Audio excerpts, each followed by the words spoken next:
ناظرین کبھی سوچیں آپ، ایک باپ اپنی ساری زندگی اپنے بیٹے پہ قربان کر دیتا ہے، اپنی نیندیں اس کے لیے یعنی اپنی اولاد کے لیے وہ حرام کر دیتا ہے، نہ وہ اپنی بھوک دیکھتا ہے نہ وہ اپنے خواہشات دیکھتا ہے، بس اس لیے کہ بیٹا اور اولاد خوش رہے۔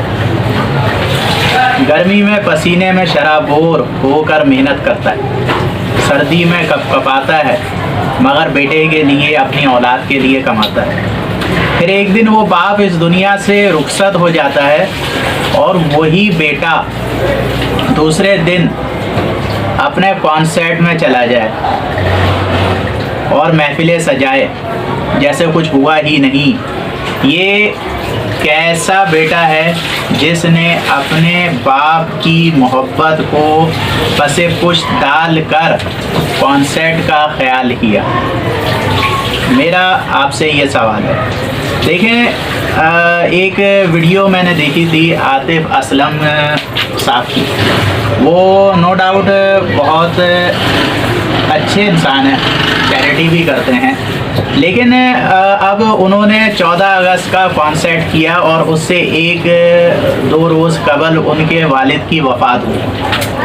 اب کانسرٹ کیا اور کانسرٹ جو تھا وہ وطن عزیز کی آزادی میں تھا، اس پہ کلام نہیں ہے۔ اگر وہ صرف اس میں ملی نغمے گاتے تو یہاں تک صحیح تھا، لیکن اس کانسرٹ میں جو میرے ویورز ہیں انہوں نے سوال کرا، ان میں گانے بھی انہوں نے گائے۔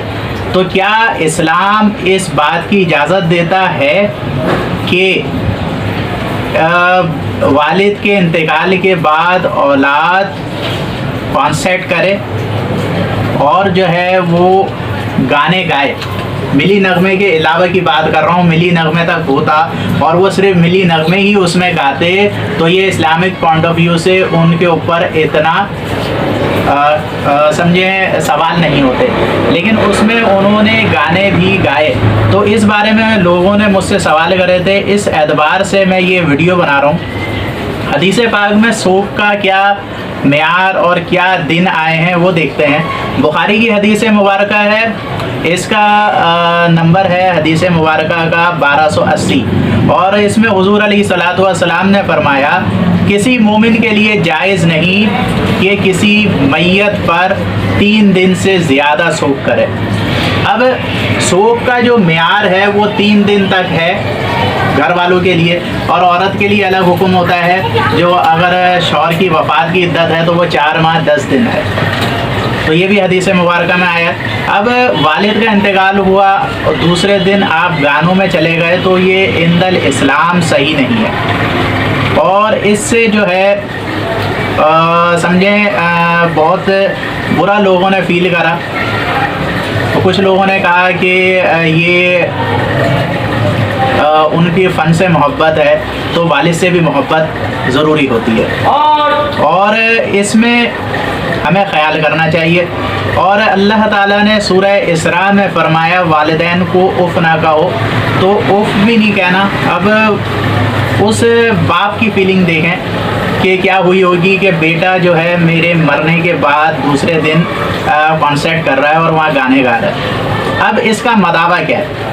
اب ایک سوال آتا ہے ذہن میں کہ اس کا مداوع کیا ہے؟ تو اس میں اللہ تعالیٰ نے جو حضور علیہ الصلوۃ والسلام کے ذریعے ہمیں دین پہنچایا ہے، اس میں حضور علیہ الصلوۃ والسلام نے فرمایا والد کا حق اور والدہ کا حق مرنے کے بعد بھی اولاد پر لازم ہے۔ اب وہ کیا ہے؟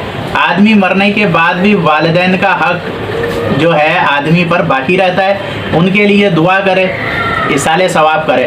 تو اب جو تکلیف ان کے والد کو پہنچی ہوگی عالم ارواح عالم برزخ میں، تو اس کے لیے عاطف اسلم صاحب کو یہ کرنا چاہیے کہ وہ والدین کے لیے والد کے لیے جو ہے اصالِ ثواب کریں، اور جو ہے نظر و نیاز جو ہوتی ہے وہ بخشوائیں، قرآن پاک کروائیں۔ تو یہ ایک اچھا عمل ہے، اور اب اس سے ہمارے کو کیا ملتا ہے؟ اب آئندہ کے لیے کوئی بیٹا یا کوئی بیٹی نہ کرے، اس کے بارے میں آپ کو بتاتا چلوں کہ قیامت کے دن اللہ اگر پوچھ لے میں نے تمہیں باپ دیا ماں دی تم نے اس کے ساتھ کیا سلوک کیا. اگر یہ سوال اللہ کر بیٹھے تو ہمارے پاس کیا جواب ہوگا؟ تو یقیناً نہیں ہوگا ایسا جواب. تو ہمیں جو ہے دنیا میں ان کے ساتھ اچھا سلوک کرنا چاہیے اور ان کی وفات کے بعد بھی اچھا سلوک کرنا چاہیے. اگر جو ہے اللہ نے سوال کر لیا تو اللہ کے عرش کی جگہ جو عرش کے سائے میں جو ملے گی بروز قیامت وہ بھی نصیب نہیں ہوگی ایسی اولاد کو جو والدین کے نافرمان ہیں. تو یہ میرا میسیج تھا کہ آئندہ بھی کوئی ایسی غلطی نہ کرے اور جو ہے محبت کرنی چاہیے والدین کے ساتھ. تو ملتے ہیں نیکسٹ لیکچر میں. السلام علیکم.